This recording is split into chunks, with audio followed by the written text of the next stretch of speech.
T-shirt for St. Patrick's. I have no idea if St. Pat when it is. Maybe it's today. I don't know.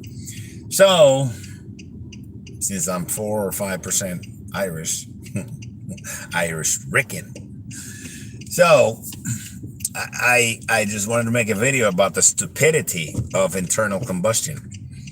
And to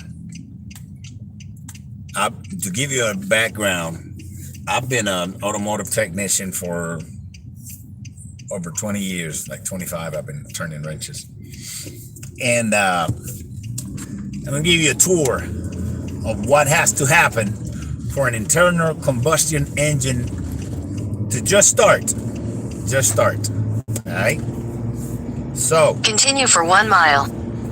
Here's this thing. So, when you get into your car, let's say you have a key.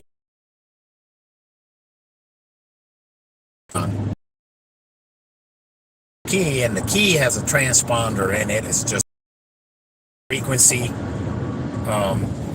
chip that detected by the computer, and if it matches, the computer allows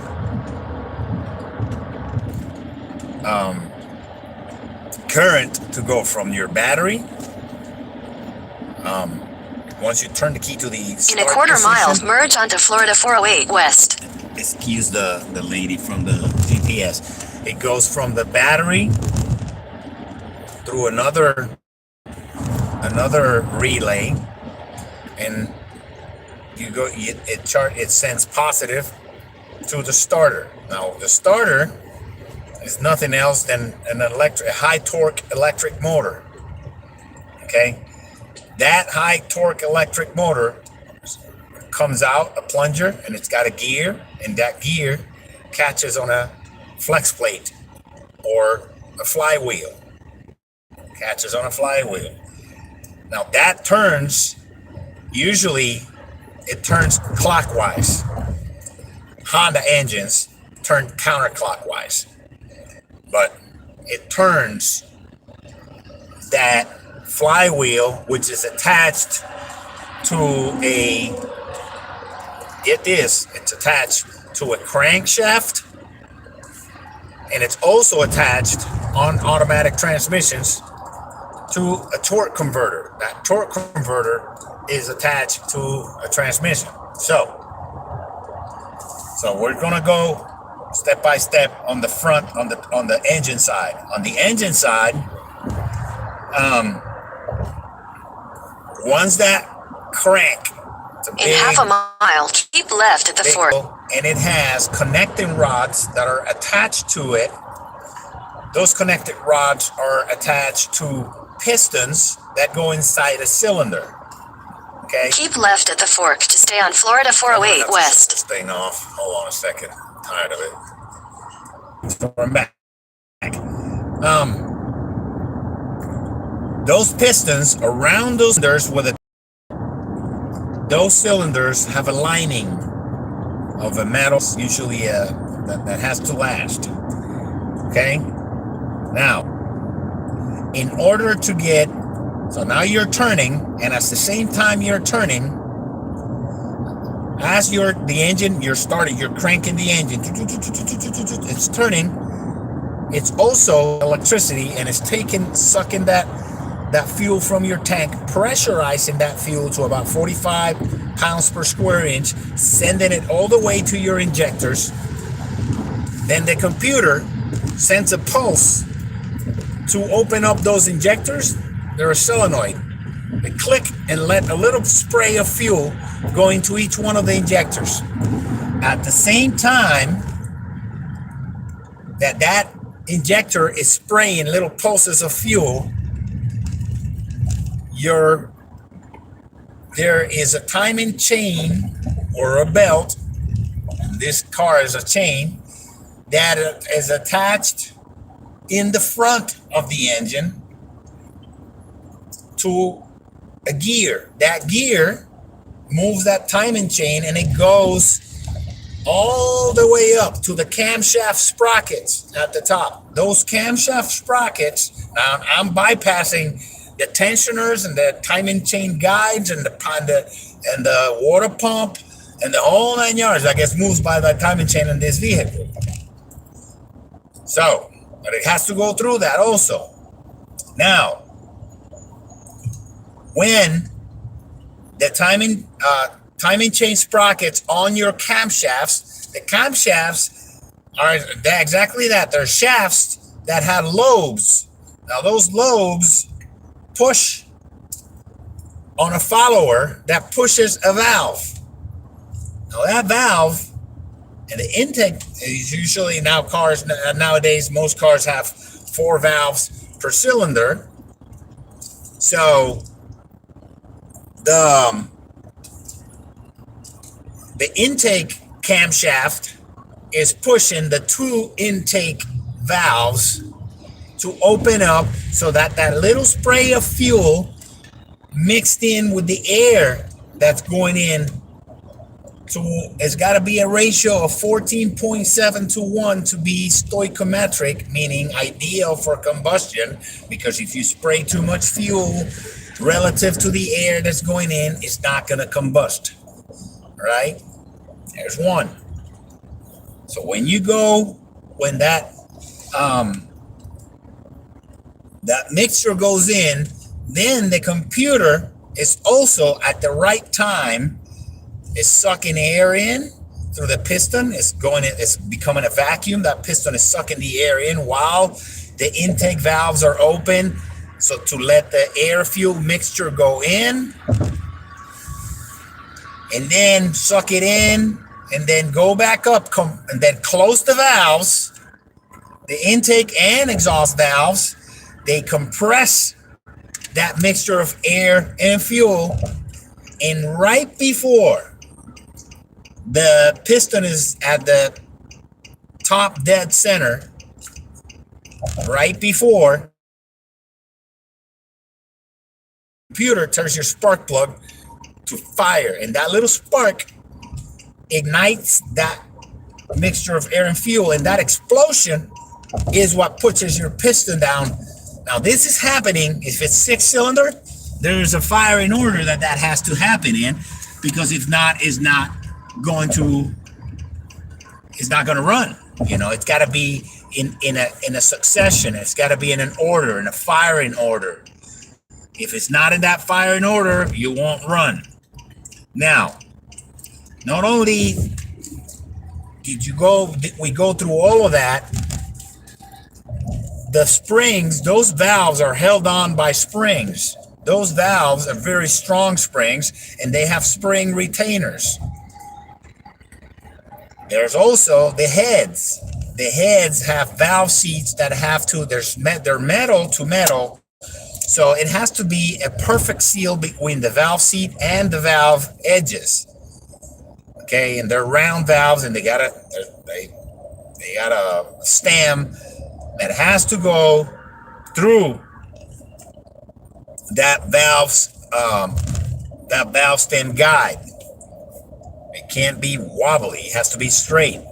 Now, on top of that valve stem guide, there's a valve stem seal.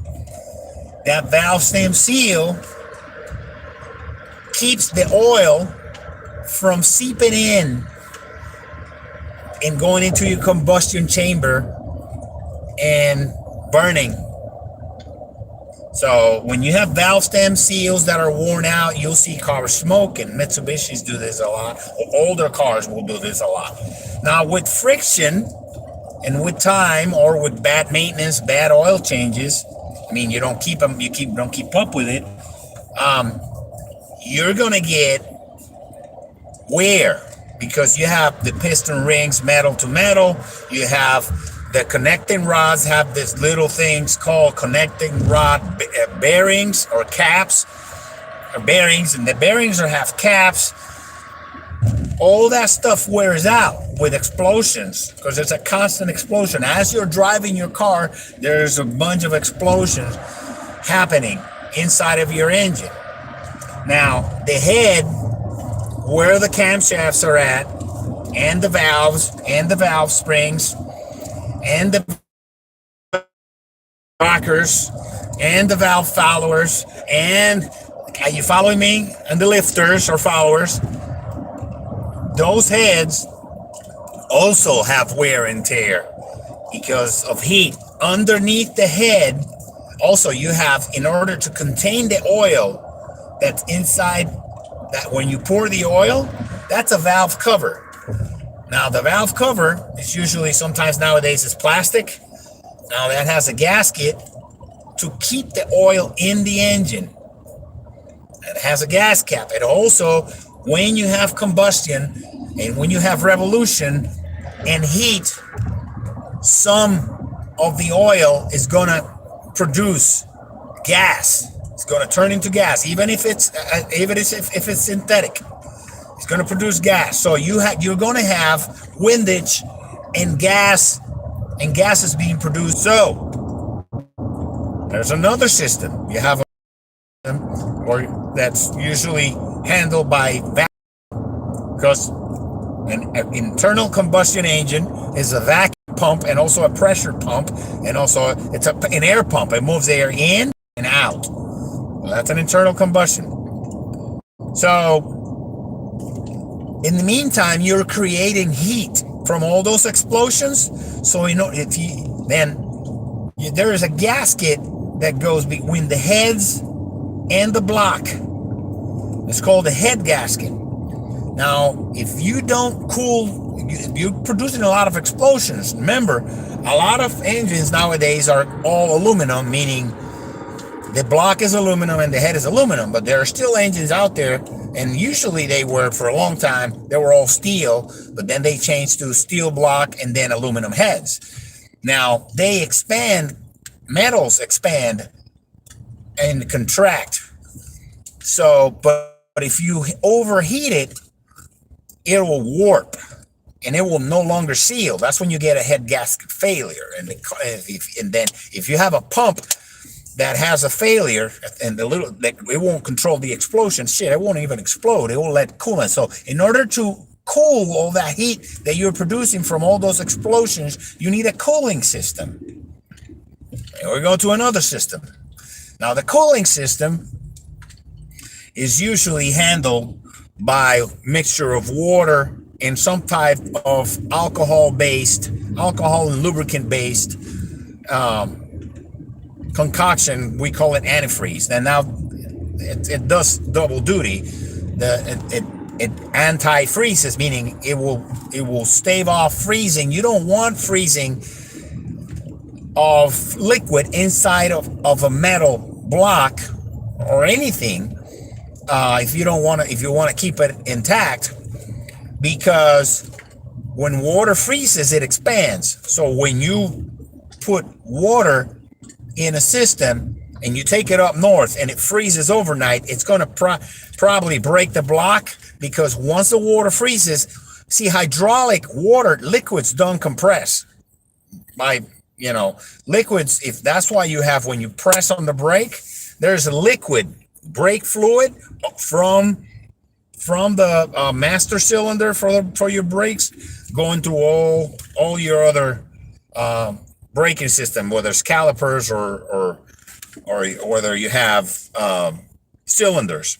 So when you press on it, it's not. That's when you have air in your line, it gets spongy, because air compresses but liquid doesn't. So back to the cooling. If you go and do the put just water in a car and you take it up north in the winter, it's gonna more than likely break the block, because the water is gonna expand and it's gonna crack the block. That's why they have freeze plugs, so that if it does freeze, it'll push out the freeze plugs and it'll give the water before it freezes, or it's more likely to not crack the block if it pushes those freeze plugs out. So that's why they call them freeze plugs. But in order to stave off or raise, actually lower the freezing temperature of the water, you add antifreeze, which is alcohol based. Alcohol has a lower freezing point than water, so it will resist freezing. So there's another system that you have. So you have to have that system. Now, latest estimates, on the estimates that I was looking at, you lose most of the energy contained in that gasoline that's going into your engine to the tune, and correct me, you guys can comment if you want. So it's like 75% or 70% around there of the energy contained in that fuel that's going into your engine is going away as heat. So to start with, it's the super inefficient system, the internal combustion engine. Super inefficient. So even if you had it at 60%, you know, if 60% of it went away in heat, it would still be tremendously inefficient. Imagine, you know, you putting, you know, investing in something that, you know, your work, you only get paid 75% of what you're doing. So you're busting your ass and working, but yet you only percent of the work you do. So that's how I explain it. So then, okay, let's say you already have the crank moving and the pistons and everything, you're getting wear, and then the oil, some of that combustion and the gases and the heat is taking the oil and degrading it. So every so often you have to change that oil because it loses its lubricant properties because of the heat and some of the combustion byproducts that you get in the crank system, and some of, you know, there's a little bit of blow by this. I mean, it's imperceptible, but there is no such thing as a perfect seal between piston ring and the cylinder wall. So you're constantly wearing it out. You're constantly wearing it out. So now that it gets now you got the engine running. Now you want to move. So how do you move? Okay, that crankshaft, remember that I told you that crankshaft in the back is attached to a flywheel or a flex plate, which is where the starter engages when you turn the key. Well, that flex plate is attached to a torque converter. Now, a torque converter is nothing more than a turbine. It's got transmission fluid in it, and it's turning, and it's creating pressure. It's pressurizing the transmission fluid and put it fluid through the transmission, which is a set of drums with clutch packs in it and solenoids and little passages and stuff that will allow those clutches to lock against each other and turn. Now, I don't know if you've opened up a transmission, but it's heavy. Okay, so let's say you have 30% of the energy that was included, that was inherent of the gasoline, making it to the back of the engine, to the flex. Now, whatever's left of that energy has to move that heavy ass torque converter, which is mated to the pump of the transmission, which is mated to a shaft that's heavy, to all those clutches. Now, when it exits the transmission, it's already lost even more energy. So whatever's left of that energy has to go to a drive shaft. And I'm talking about a rear wheel drive car. If you have a front wheel drive car, it'll go to the CV axles. Okay, which go to both tires. Now, it's both wheels.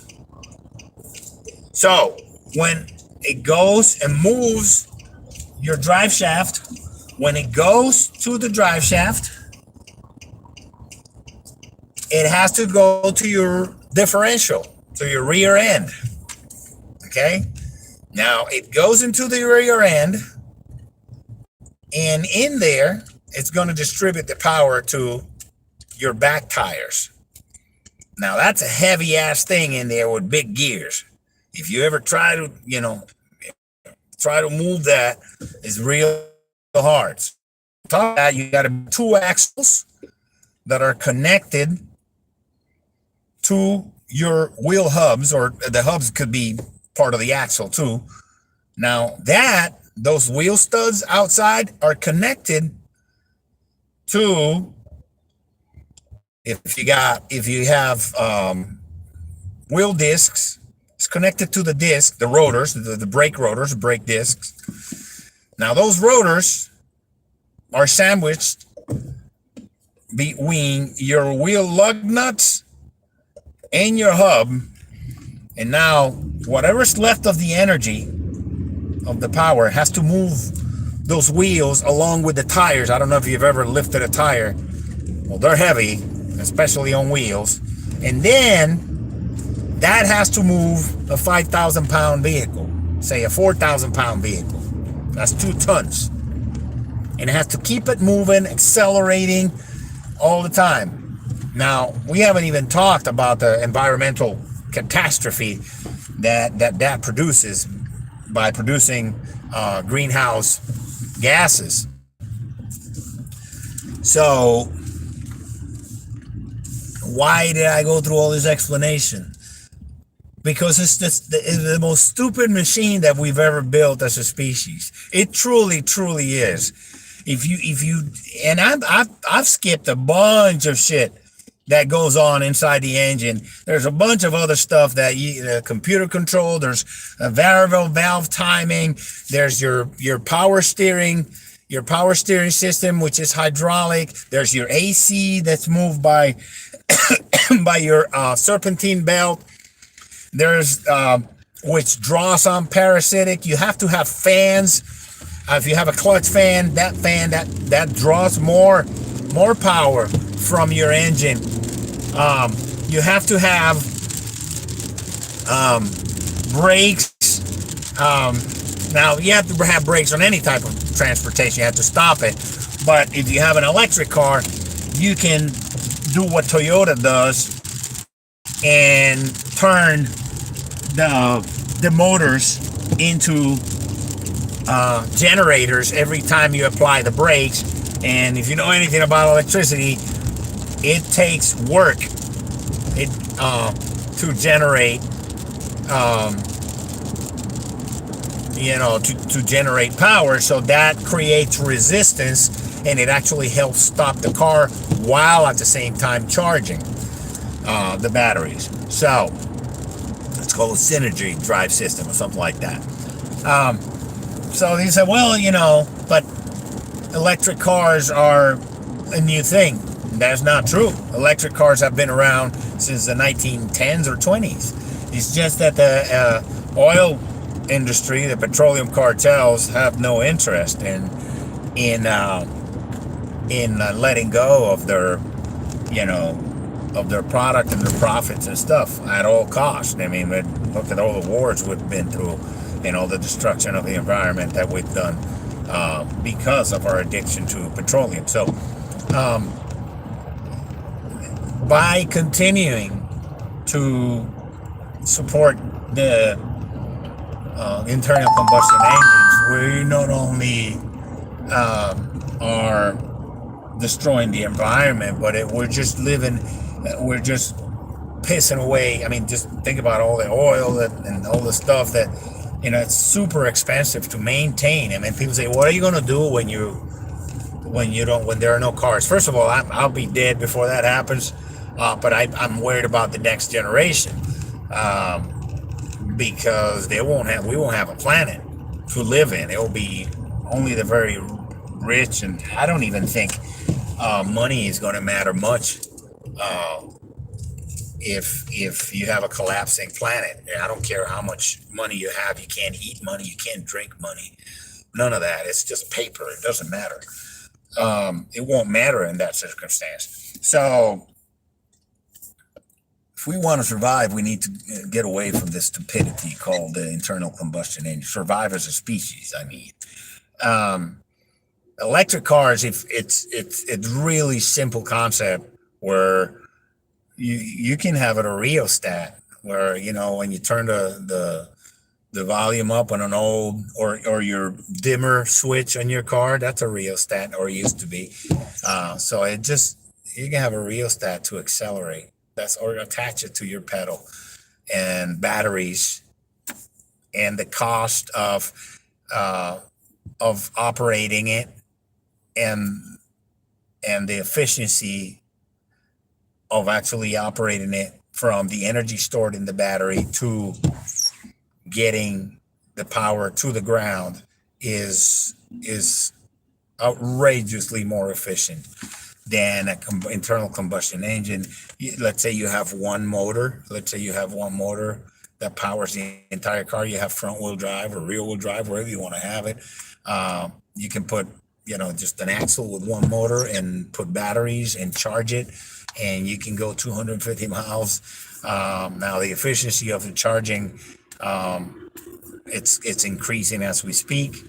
It's just that right now the greed of the companies, they don't want to mass produce them, because they're just greedy. You know, they could tomorrow, if they wanted to, they could give us they can produce a car, an electric car for $25,000 that gives you 260 miles per charge, and people don't drive that much every day. So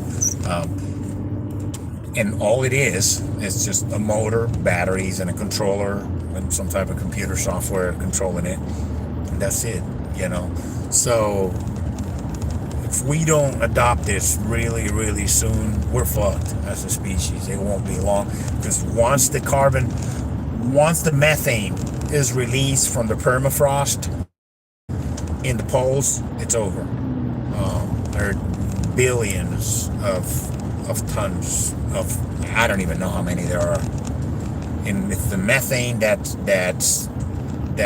trapped in the permafrost on the poles is released by a quick thawing, and it's already being released, you can't stop it. It's just not compatible with human life on this planet. So we need to adopt this electric future now, yesterday, or we won't make it.